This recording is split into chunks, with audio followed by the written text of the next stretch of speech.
We're on a mission to feed the future by helping farmers worldwide be more resilient, more productive, more sustainable for generations to come.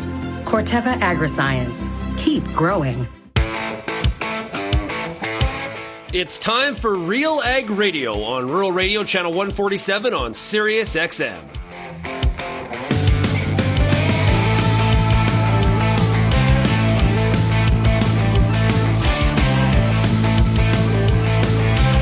RealAg Radio and RealAgriculture.com is your home for insight and analysis of the issues that are impacting your farm business.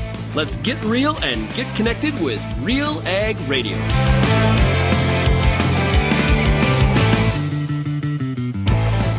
Welcome to RealAg Radio here on Rural Radio 147 at Sirius XM. Shaun Haney, your host here, of course, on this Thursday edition of the show. Thanks so much, everybody, for making RealAg Radio and Rural Radio 147 a big part of your workday. Also, of course, big shout out to everybody listening out there on the RealAg Radio podcast. It is Thursday, which means it's the Farmer Rapid Fire, brought to you by Corteva Crop Science. Cross-spectrum herbicides from Corteva, checking all the boxes for cereal growers. Cross-spectrum herbicides deliver grass and broadleaf weed control in a powerful all-in-one solution. You can find out more by going to Corteva.ca. Okay, today on the Farmer Rapid Fire, we got a great lineup of growers. We're going to talk to Emery Huszka, who is in Ontario, in Lambton. Got Josh Boersen in Gadshill, Ontario. Jesse Meyer is in Woking, Alberta. Simon Ellis is in Wawanesa, Manitoba. And today's Corteva territory sales agronomist is going to be Linda Hinz from Saskatchewan. Now, if you have any feedback on today's show, you can send me an email, shaney@realagriculture.com. Let's get going with the Farmer Rapid Fire. We're going to start in Lambton, Ontario, and we're talking to Emery Huszka. Hey, Emery, how's it going? I'm doing real good, Shaun. How's things? Well, you know what? Better than I deserve. How about that? Well, I'm glad the election didn't maul you too bad. That's good. Lots of nutrients, though. Lots of nutrients. Boy, the rye is up to my knees from all that lovely discussion that went on. Yeah, I get what you're saying there. So you got some hybrid rye, and it looks pretty good? I do. I had last year a bruschetta rye, and I've got rye up to my knees. I'm real happy with this crop. Well, that's great to hear. That is really good. So what do you do with the hybrid rye?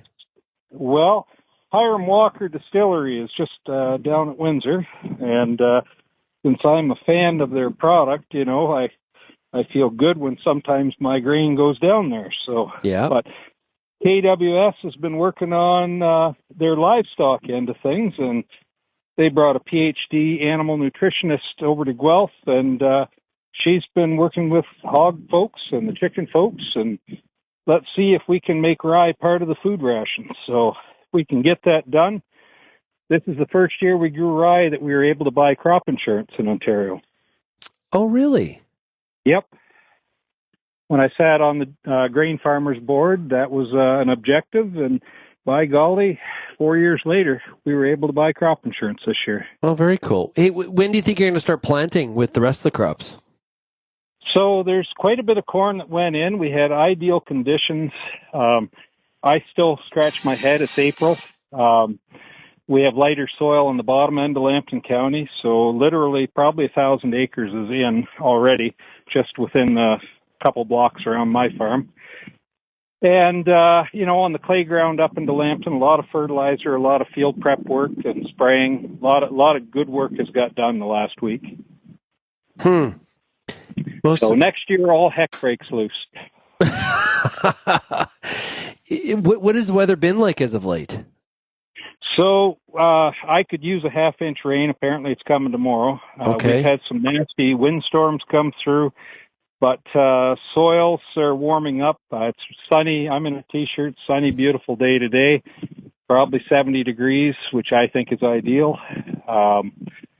We've had some cool nights, 2 degrees last night Celsius. So, you know, you got to be ready for that. And but summer is on the horizon. I see it way back there. Leaves are coming out on the trees, and yeah, the rye is actually going to jump big time. One good half-inch rye, and I'll see heads here in another week or two. You know, it's nice when we park Old Man Winter in the trees, isn't it? And absolutely. Absolutely.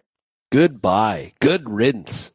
See you in December. Yep. So winter wheat in Lambton did very well. We had a good cold winter, which we needed. That helped the soil for breaking up compaction. And I would suggest we lost very little winter wheat this year to winter kill. There were some spots that were a bit wet, that were under some water, but it seems like it got away fast enough that the damage wasn't too extensive. So I have not seen wholesale wipeouts of fields. There may have been one or two, but I would say by and large, the wheat crop looks very solid in Lambton. Yeah, honestly, man, I'm thinking back to the last 4 weeks of the Farmer Rapid Fire here. Every single person from Ontario that I have asked, how does your wheat look? They have the same comment. Amazing, awesome, excellent, phenomenal. It's just, I haven't found somebody yet that's concerned. Now, I'm not saying it's not out there, but boy, the wheat has come out of winter looking great. Yeah. And we had good conditions last fall to get it planted, so which was also a plus. So. Yeah. Are you somebody that likes, like, you really look forward to planting season? Absolutely. Harvest is my favorite. I won't kid you. Is it? But, okay. You know, there's something about seeing all your labor come to pass, and I love the way the weather is. I love the way watching the trees change, and when you're able to successfully pull a crop in, I find that very satisfying, and really that's probably my favorite part of farming.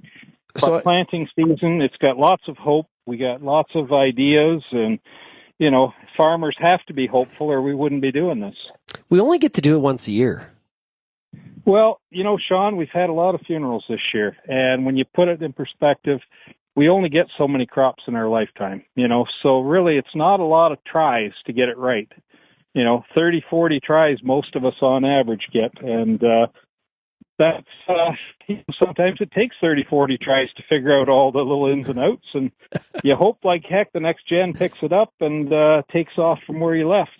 It kind of, in some ways, if you got the right attitude about it, it's kind of a chase of perfection, and you know perfection is not possible. But we just kind of chase it, and it's continuous improvement, Shaun. That's a big thing in the automotive industry, but for us in agriculture, that really defines us. And this is where sometimes government misses out in the understanding. We're not on a 5-year business cycle. We're on a 5-generation life cycle sometimes. And, you know, what we're doing today might not make any damn sense at all on paper for this year's crop or next year's, but in a 10-year perspective, it was the right thing to do. So, okay, like keep on that theme there of the incremental changes, so that those happen over a course of time. So if you go back, I don't know, like 10, 15 years, what's something that you're doing now that you did not like, that like a big change on your farm? Hey, better soil testing. By no means whatsoever, that's probably the best change we had. Being able to identify problem areas. So if you've got a 100-acre piece, and I know that's tiny for you folks out west, but I know they're also getting 20,000 something an acre here, which is crazy. But anyway, being able to have a good recipe for our application, to do that precision application, to get the biggest bang out of the buck.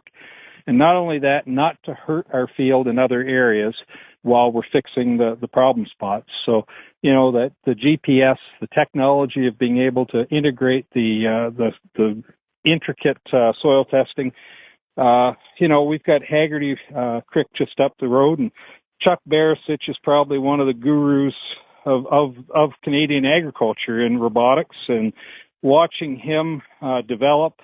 It's a pride thing, right? You look at that and you say, there's somebody that grew up locally that is a leader in this industry with technology. You know, kind of makes you feel good to see it. Yeah. As far as our tillage techniques, I think we've matured a lot. There was a lot of disking that went on over the years, and we had a huge windstorm yesterday. I've got good pictures. And the areas where there's no till, minimum till, and cover crops, you wouldn't know there's a windstorm. And the areas where the neighbors came in and dissed it all to heck, holy crap, you think you're in Egypt. Okay, before I let you go, I got to ask you, reaction to the election on Monday. Rural Ontario went conservative. There's a reason for it. Agriculture respected the positions that were being presented there. I'm glad there isn't a runaway majority government. I hope there will be some intelligent discussion. Locally, we have some solid returned MPs. So Marilyn Gladue and Dave Epp, and they were very, very solidly and rude.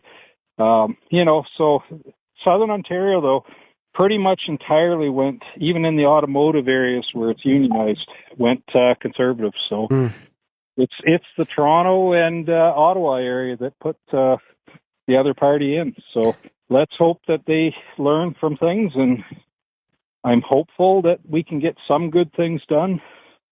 Yep. Well, hey, we're all Canadian, but geez, they got to do a lot of things different than what they were doing. Yeah, we had David Coletto from Abacus Data on the show on Wednesday, and we talked about Toronto, Montreal, and Vancouver.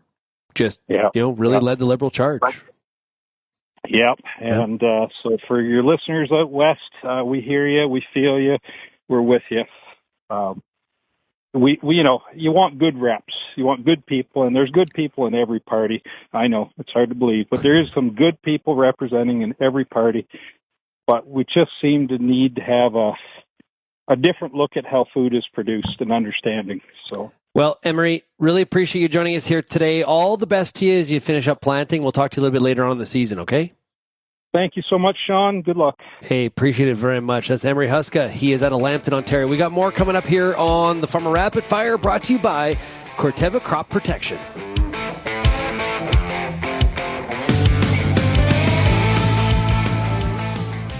Growing corn?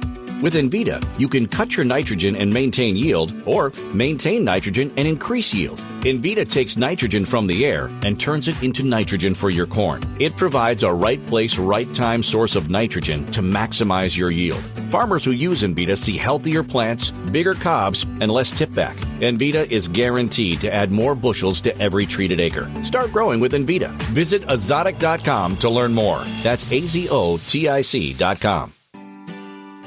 My name is Lindsay Smith, and it is time for today's Product Spotlight. Joining me now is Jason Mann. He's the president of Genesis Fertilizers. Let's talk about how the Arctic Gateway route and Genesis Fertilizers, how working together is really helping to hedge Genesis Fertilizers against some of the trade uncertainty that's out there. If we come up with a supply chain that's outside of North America for our phosphate, presumably we would bypass this tariff threat, first of all. So, as far as supply chain, if we build our own supply chain, our own collaborating with Arctic Gateway Group to have facilities at the Port of Churchill that are dedicated to bringing in phosphate. Now we control our own supply chain. We're not reliant on another provider to get the product into Western Canada. Farmers can take that into their own hands, and we can purchase in advance, bring the product in ahead of the season, and make sure that we have the quantities we need when we need it. Where can people go if they've still got questions, or if they, of course, want to invest and become involved? Well, the best is always go to the website, genesisfertilizers.com.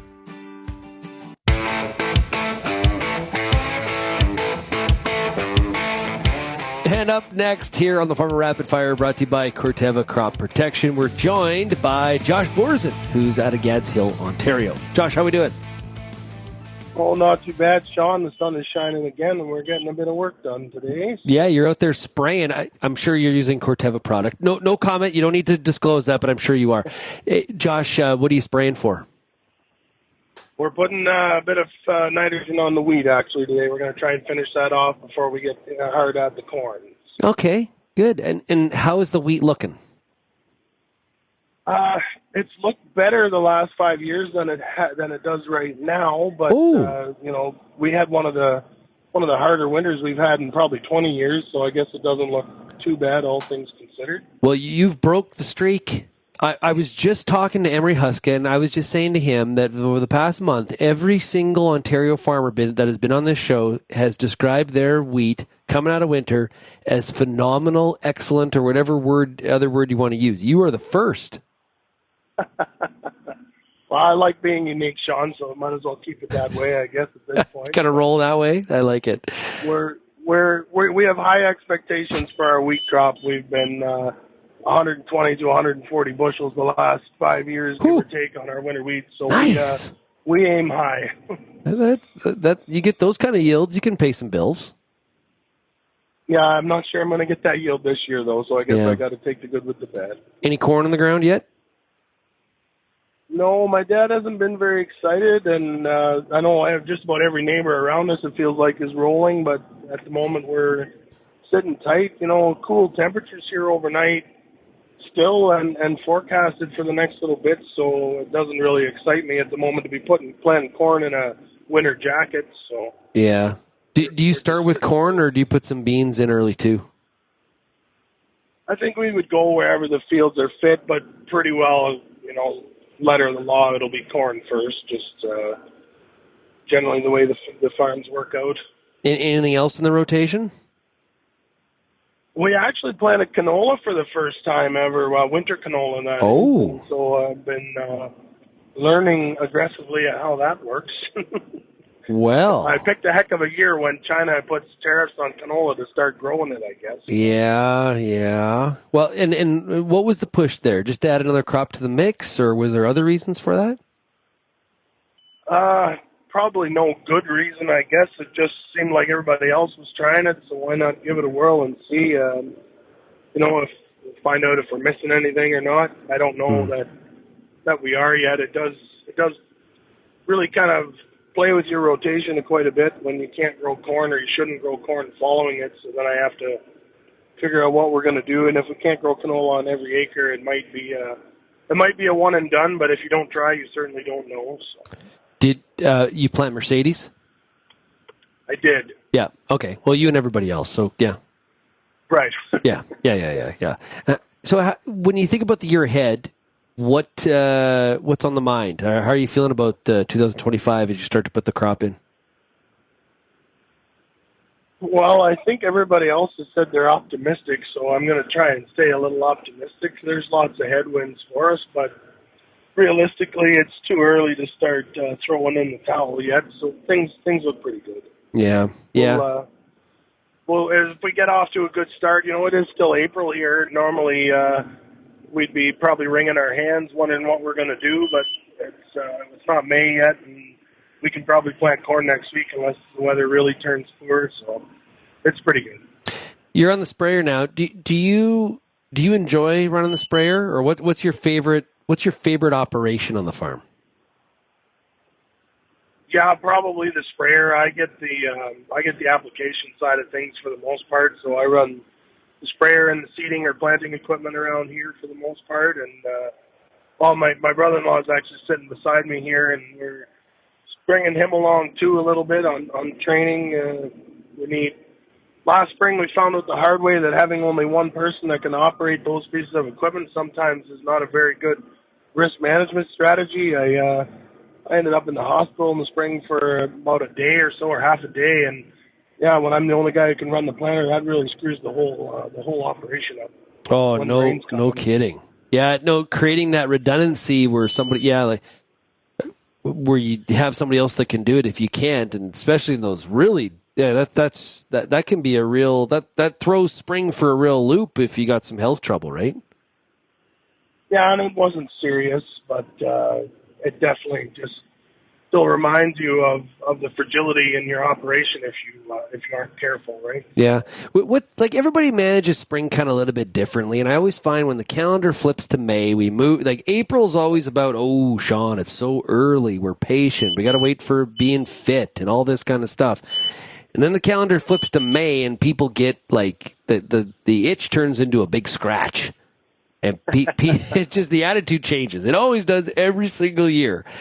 Are you somebody during planting that pushes really hard on the hours, or are you patient with the days? How do you do it? Well, I've learned some hard lessons. You know, I'm not maybe that old, but in my younger days, and they've kind of taught me that patience probably is going to pay more often than not, and especially running long hours, the risks you run in terms of just tired and accidents. Now I try to be in bed or home by 11, and I'll maybe get up at 4 or 5 o'clock and get at it again. That 5-6 hours sleep, I could run for a week or two like that without a lot of trouble. But if I push it harder into the later hours, just for me, up till maybe 2 or 3 in the morning, then things start to fall apart. So I just kind of quit doing that. Well, yeah, and like I used to be able to get by on like 4 hours of sleep quite easily. I'll tell you, I go 2 days without like at least 6, and I think I would even maybe say 7 if I was really honest with myself. Just not the same. And I think back to I think the longest I ever went was like a 36-hour shift one time. I think I would be in the hospital if I did that nowadays. It's not often worth it, and you know, I don't know about the West. I don't have that experience, but in Ontario, we've had crops that have gone in a lot later, but we've never not planted a crop yet. So, you know, losing sleep over it and getting all excited about it is probably in the long run not going to help us. And you know, we make mistakes and overlook things, but it's definitely taken me a decade or more to start to formulate that opinion. I was a lot more rammy when I was young, that's for sure. I think we all can wear that badge. You're not alone on that mountain, Josh. I promise you. Hey, thoughts on the election? What's your reaction? Well, I suppose I'd be lying if I'm not a little bit disappointed that it's going to be, you know, more or less more of the same, but maybe there'll be a new flavor brought to Ottawa that I can't see. If Mr. Blois does become Ag Minister, perhaps he has the ability to introduce some new thinking there at AFC. Well, that will remain to be seen. And, you know, it's hard to believe they'll make a change when it's so many of the same people there. But, I guess on that front, I think we're probably just going to have to remain optimistic because at least we know what we're dealing with, and to some extent we know how it's gone in the past. So if that's a predictor of the future, then we maybe have some consistency, even if it's not what we're looking for. Yeah, we don't know if Cody Blois will be the Ag Minister yet, but I think a lot of people out there share your sentiment. Josh, to be honest with you, I've heard from a lot of the audience, people saying, you know, if I hope it's Cody. That's what I've heard from a lot of the audience in different parts of the country. It's not just coming from Atlantic Canada. That's coming from parts all over that are people that have dealt with him and interacted with them or saw him in the Ag Leaders debate with CFA that I moderated. I think that's people are going to be rural Canada didn't vote Liberal, but I think his knowledge of the ag file has a lot of people hoping that he gets it. Well, if you look at the pool, as you just described, that if rural Canada didn't really vote for many of the MPs that are going to be sitting in government, then the pool that they can choose from is pretty shallow. So yeah, right. Yeah. Hopefully they choose well. Yeah, exactly. Hey, Josh, I'll let you get back to operating that sprayer. Good luck putting the end on the wheat, and we'll talk to you a little bit later on the growing season, okay? Sounds great. Thanks for the call, Shaun. Hey, great stuff. Josh Boersen out of Ontario. We've got more of the Farmer Rapid Fire coming up here, brought to you by Corteva Crop Protection. If you grow soy or edible beans in Ontario, you know that Sclerotinia white mold is no joke. Yield loss can be devastating, and timing fungicides can be complicated, but did you know there's a new seed treatment that can help mitigate yield loss? Start the year off with your best foot forward against disease. Ask your seed supplier or local Agromart group to pre-treat your beans with Heads Up. Part of a complete white mold management plan, ask your seed dealer about Heads Up today or visit headsupst.com. Get all the information you need to keep your pulse crop healthy and profitable with the Pulse School on RealAgriculture.com. The Pulse School is a free YouTube video series covering agronomy, research, and more across a host of different pulse crops. It's also available as an audio podcast wherever you download or stream your favorite podcast. Check us out on YouTube or visit RealAgriculture.com. The Pulse School, brought to you by BSF Canada.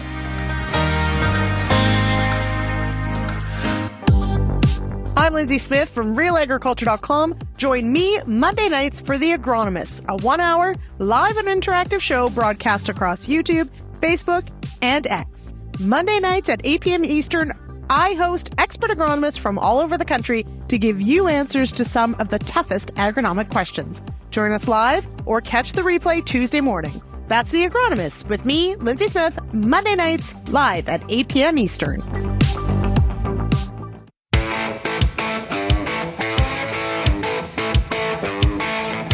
And we're back here on RealAg Radio for the Farmer Rapid Fire, brought to you by Corteva Crop Protection. And we're going into Manitoba.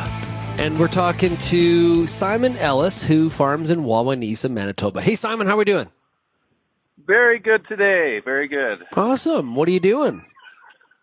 Well, just loaded up the tractor with another load of wheat and about to hit the next field. Oh, we're out there seeding, we're getting some crop in the ground. Yeah, you bet. We're on day 3 for ourselves here and making relatively good progress with only a few hiccups along the way. Okay, what have those hiccups been? Unforeseen or self-inflicted wounds? What are they? My good one yesterday was apparently our tandem idling around the yard has gained a little bit of unburnt fuel in the exhaust system. So while on the road, it decided to combust, and I had flames shooting out of the exhaust for half a mile, but turned off the engine and it stopped, and now it doesn't even smoke. It's good as new. It's like a hot rod. You turned your tandem into a hot rod. Yeah, I was living fast and furious that time. Yeah, if you needed a getaway vehicle, probably a tandem truck would not be it. No, I wasn't going very fast, so no, I don't think it's the one. Yeah. How are conditions?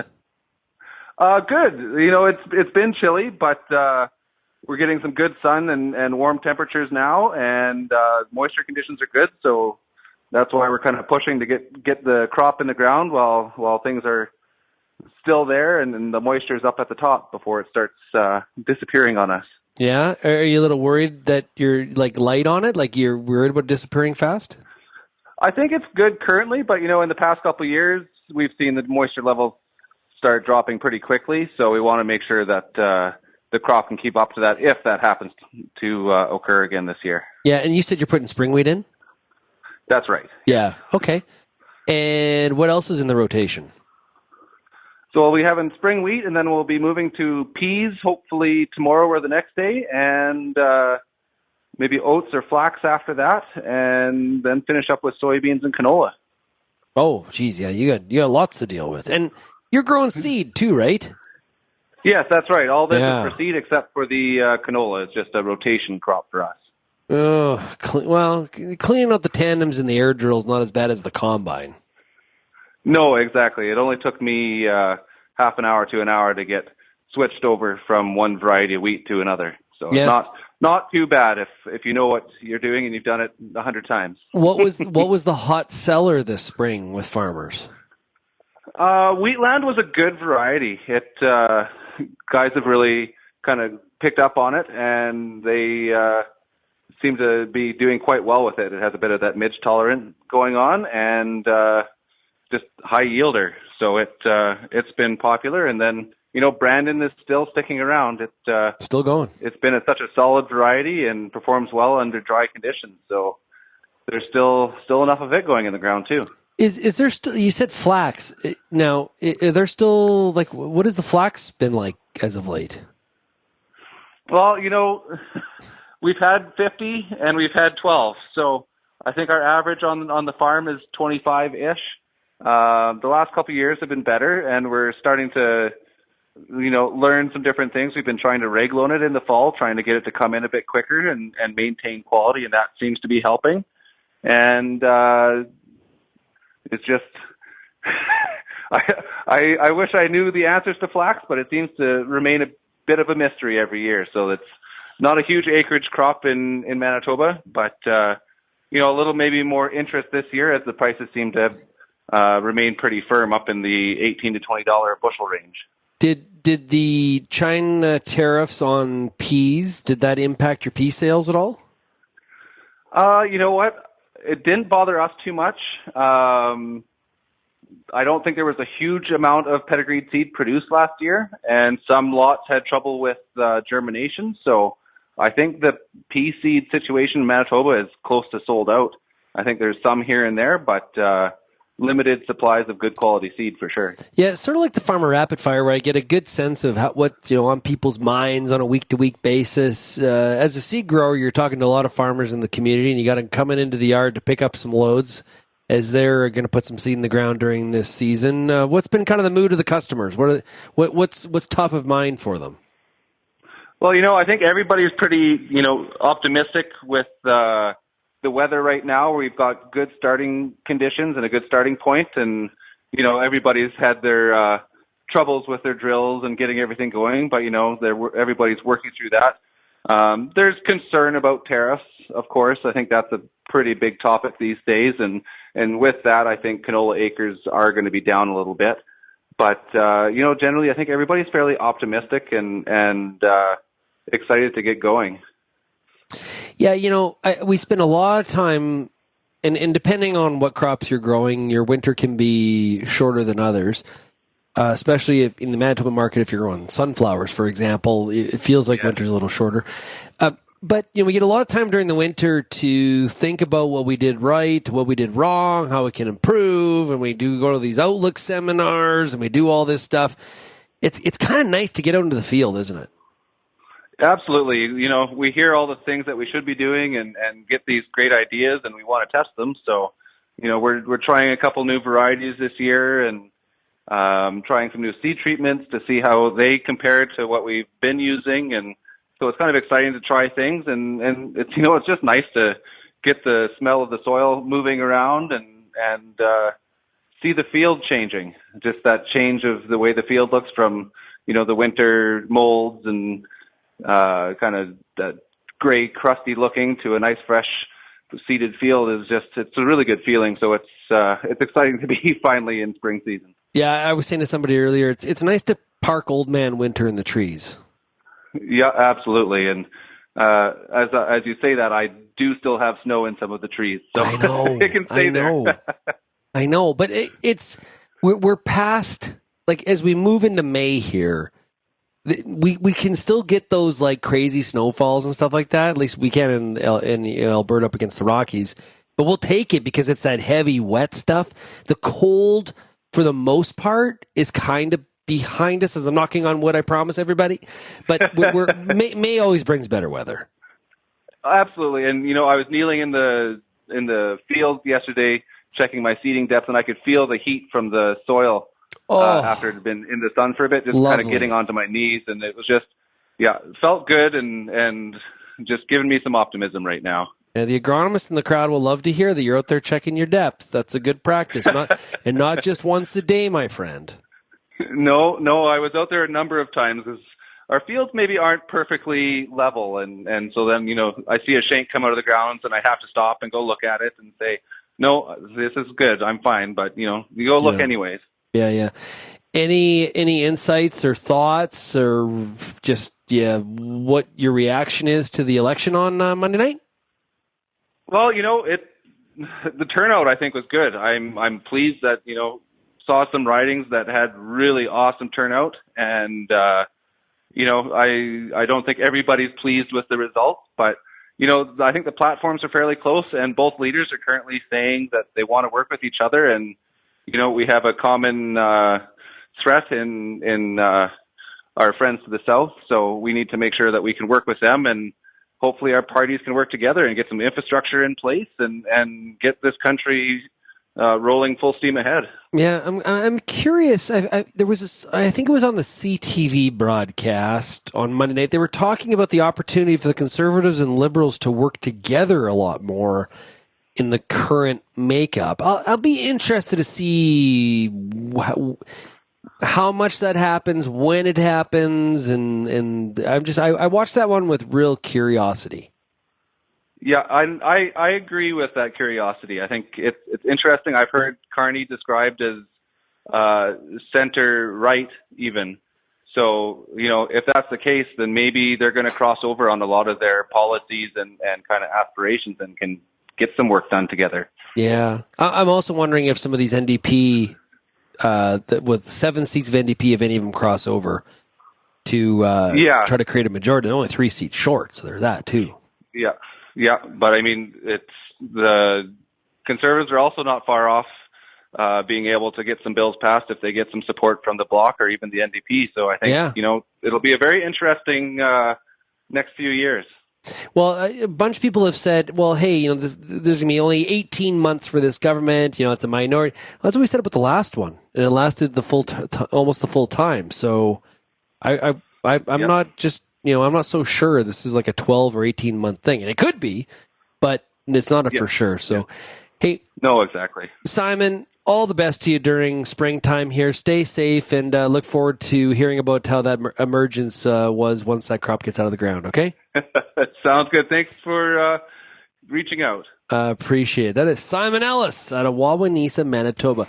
We've got more coming up here on the Farmer Rapid Fire, brought to you by Corteva Crop Protection, right after this.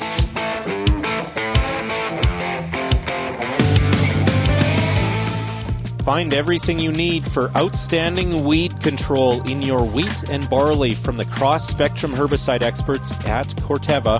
Corteva is proud to offer a wide selection of cross-spectrum herbicides for maximum convenience, effective resistance management, and customized control of your toughest grassy and broadleaf weeds. No matter what kind of weed challenges you're experiencing, we've got the right fit for your farm. Visit corteva.ca to learn more. If you're involved in the agriculture industry, it's important to stay informed on all the latest issues affecting your business. At RealAgriculture.com, we offer fast, reliable news, information, and insights to help you keep on top of all of the latest in Canadian agriculture. Visit RealAgriculture.com and sign up for our free daily newsletter covering everything from news, agronomy, animal agriculture, and much more. Visit RealAgriculture.com/subscribe today.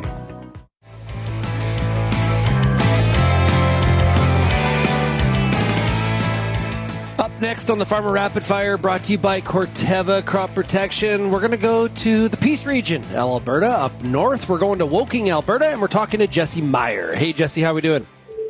Hello, Shaun. I'm doing good. Thank you for having me. Okay, so we've talked to somebody on a sprayer, and now we're talking to somebody in a seeder. So what are we doing? What are we putting in the ground? Yeah, we're fully seeding here, and we're putting wheat in the ground right now, Shaun. Nice. And seeds as well with another drill. Okay, good. And how are conditions? Oh, they're fast. Like really, really good. It's actually kind of the third year in a row that we started in April seeding. We're 3 days into it now, and it's kind of unusual for us to start in April. Usually we're sort of the 5th to 10th of May, but so we're a solid 10 days ahead of schedule. And conditions are really, really good, Shaun. The moisture is, there's lots of moisture in the ground, and we're not going around a whole lot of wet spots or anything. So, really good conditions. Soil temperature is still probably a little bit cool. We haven't had a whole lot of warm temperatures yet, but we cannot complain. Yeah, over the years, Jesse, I've talked to you in the spring where the amount of water is insurmountable. We've also talked in very dry years, so it's great to hear that we've got some, we're off to a pretty good start, because for you, getting seed in early has a real benefit, which is maybe a little bit different than some of the other areas, because you're kind of worried about the back end frost, maybe a little bit more so than some of the other areas of Canada. Oh yeah, 100%. If we can start early like this, it takes so much pressure off throughout the whole growing season. So if we can get it in, out of the ground, it really helps. So what's all in the crop mix this year? What's in the rotation? Yeah, so we got, we have winter wheat and hybrid rye in the ground. So that was planted last fall. And then spring wheat, yellow peas, some canola, oats, and we're actually going to try some lentils this year too. Nice. Lentils. Yeah, that's going to be a first for us. We're going to try 60 acres. There's been a few farmers doing it here in the Peace Country, and we've been hearing pretty good feedback, so we're going to give it a try. Okay. And also, we've heard a few hybrid rye growers today. Why are you growing hybrid rye? So the winter cereals are really important for us to manage our risk.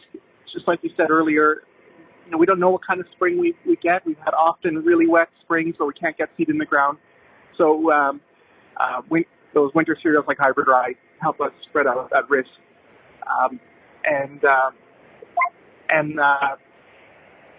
Like from a crop agronomic standpoint, it's super competitive with the weeds and will outcompete a lot of the weeds that are in the field. And then the yield advantage on the hybrid ryes are really high, really good yield potential there. You enjoy running the seeder? Yeah, I like running the seeder, yes. When it's going good.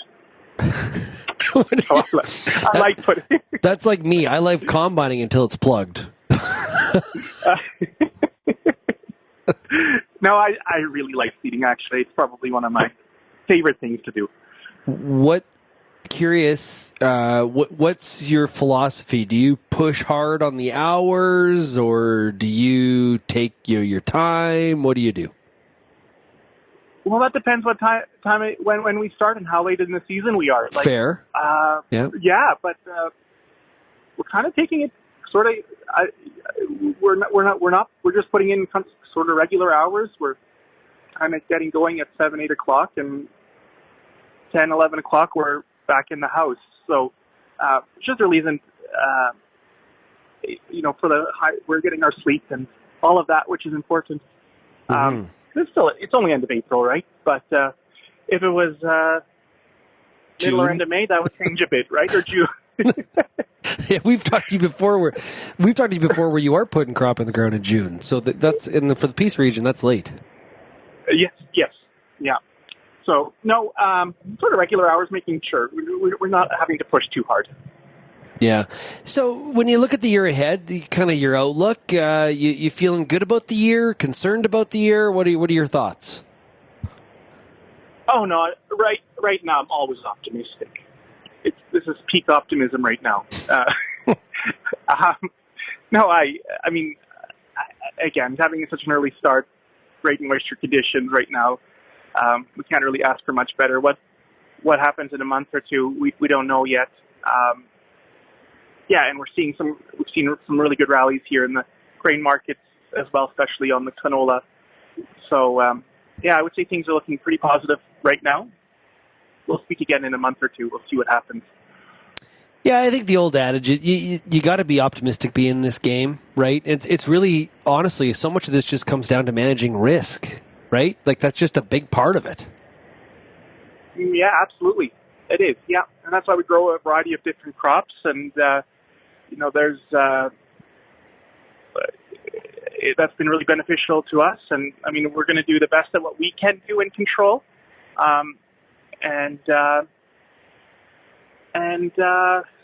The rest, I mean, we'll do what we can, but you know what I mean. Yeah, like you take care, you manage the stuff that's in your control, right? That's what you try to tackle and make sure you got that taken care of, and you just kind of hope that the markets or Mother Nature, they're leaning towards your side. That's kind of what you're hoping for, right? Yeah, absolutely. Yeah. Yeah. What earlier on today, one of the farmers we were chatting with, we were talking about incremental changes that you've made on the farm. So, and then when you look back a number of years, those changes they're more than incremental. They can be significant. What's something on your farm that has changed over the years through just trying to make improvements on a year-to-year basis? Oh, yeah. Yeah, looking back, quite a few things. I mean, my brother and I talk about this often. It's been, just the last 5 years when we took over management of the business. I think one of them has been there's been a few, but one that stands out is just like land management. So, land improvements, water management, making sure, just making our land more efficient for us. And, having a few less potholes to go around and things like that. And every year we kind of do a little more of that. Yeah. And the fields are getting, easier to work with. And then if we do have a really wet year, a little easier to manage. So that's one that would stick out. There's a few others, but That one would be probably a highlight for me. Well, and I think too, Jesse, with the cost of land going up, right, you try to improve what you got, and it's just, trying to increase your production. It used to be where you just acquired more land. Not as easy nowadays, so improve what you got. Yeah, absolutely. We actually farm less than we have a few years ago, but we've been making sure what we have is like managed really well, and we've got an excavator and a bulldozer and a rock truck and some of that construction equipment and really just trying to improve what we have instead of going out and doing a good job of what we have currently. Yeah, totally. Do you, to wrap up here, do you have any reaction, thoughts, some review of the election from Monday night? Yeah, it was sure interesting to watch the last 4 or 5 months. I've been following it pretty closely. I don't know if the Liberals, this was all planned or not, but it seems like they did a pretty good job of turning things around with Mark Carney and cutting the carbon tax, which I give the Conservatives full credit for, by the way. That was Pierre Poilievre. But, certainly a surprise. The biggest surprise might be that Pierre lost his own riding. I think that's Lindsay's riding, right? Yeah, it is. Yeah. It'd be interesting to hear her thoughts on that. Probably not what most of us in Western Canada expected, but or hoping, I guess. But it is what it is, right? I think there's some positives. I really like, you have a Cody Bloys on your program quite a few times, the new ag minister. I think that's something to be optimistic about. Not that I know him that well, but just from his conversations with you, I think that's a positive. We'll see. The big concern, of course, is how much glue is in Western Canada compared to the rest of Canada, and just making sure we're united as a country. Yeah. I've been saying, I had David Coletto on Wednesday's show from Abacus Data, and one of the questions or things that we chatted about is that Carney's biggest challenge may not be President Trump. His biggest challenge may be national unity. So that's what I'm following very closely. Yeah, absolutely, yeah. But they did get quite a few votes. I heard they had the most votes in Alberta since the Liberals. Was it 28-30%, right, in Alberta? So, but yes, absolutely. That's national unity is super important moving forward. Yeah. Great stuff. Well, hey, Jesse, all the best of luck to you during the seeding season here, and we'll check in with you a little bit later on, okay? Yeah, thanks so much, Shaun, for having me on. Yeah, appreciate it. That is Jesse Meyer out of Woking, Alberta. Great to see them off to such a strong start there in the Peace River region. We'll be back with more of the Farmer Rapid Fire, brought to you by Corteva Crop Protection, right after this.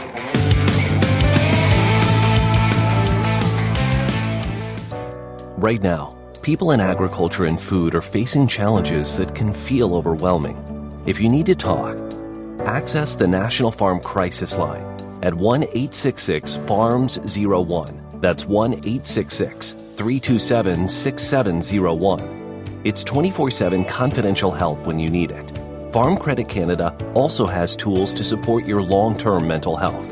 Learn more and access the crisis line at fcc.ca/wellness. The Canola School on RealAgriculture.com is your one-stop shop for everything a canola grower needs. Check out our free video series on YouTube for all the latest in canola agronomy, research, marketing, and more. Don't have time to watch?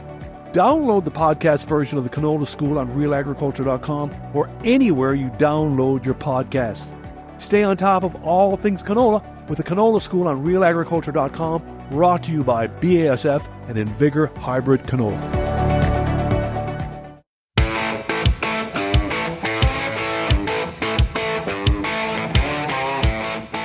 Welcome back to RealAg Radio. We're going to finish up the Farmer Rapid Fire here today, brought to you by Corteva Crop Protection. We're talking to Linda Hinz, who obviously is with Corteva. Linda, how are you doing? Good, thanks. How are things going in Saskatchewan? Well, it's sunny. It's go time for some guys already in the field. Others are, getting close to starting. So it's busy. Yeah, like our very random selection today of some farmers across the country.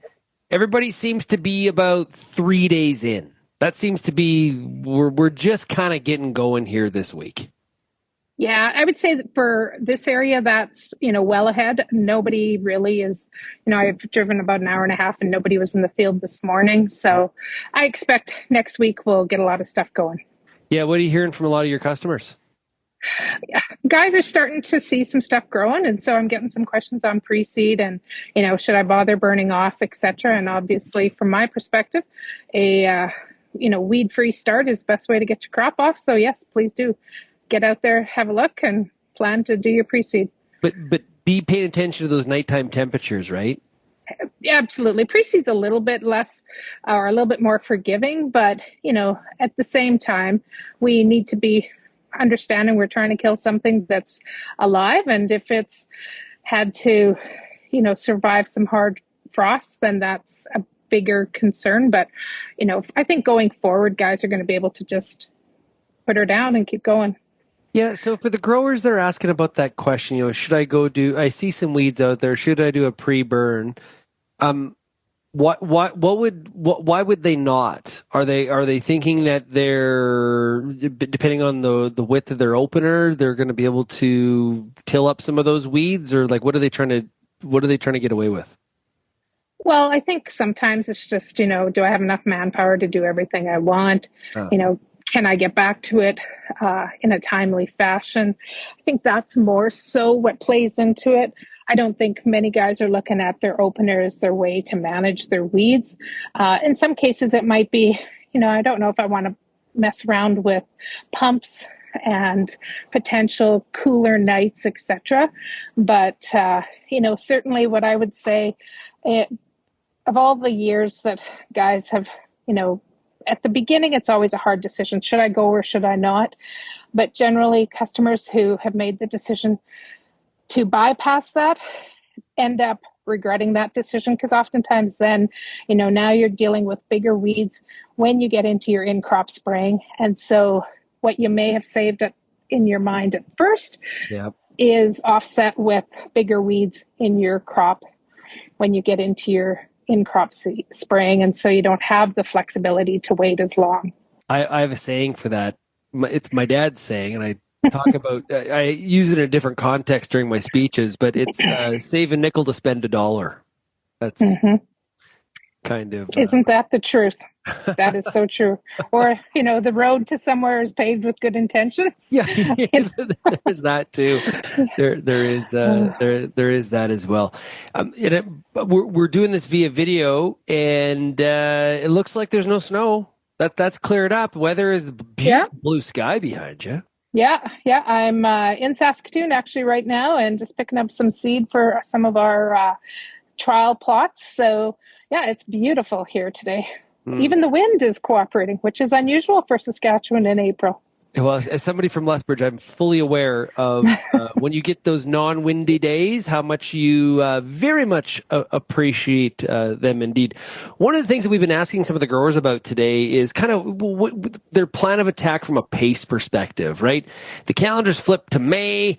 It's kind of like this is where people go like, oh, now we got to go. We're no longer early like we felt like we were a week ago in April. And so just managing that pace. And of course, some of this comes back to something like safety and, paying attention. You still got to get your sleep and obviously there's the road safety stuff and moving equipment. You got to keep your wits about you at this time of the year, especially even though you're trying to get a lot done with maybe a lack of people resources. Absolutely. Obviously the people who work with you and are on the farm with you can't be replaced, and safety is everything. And as much as it's easy to say, it's sometimes hard to put into practice, especially when you're getting those long hours, etc.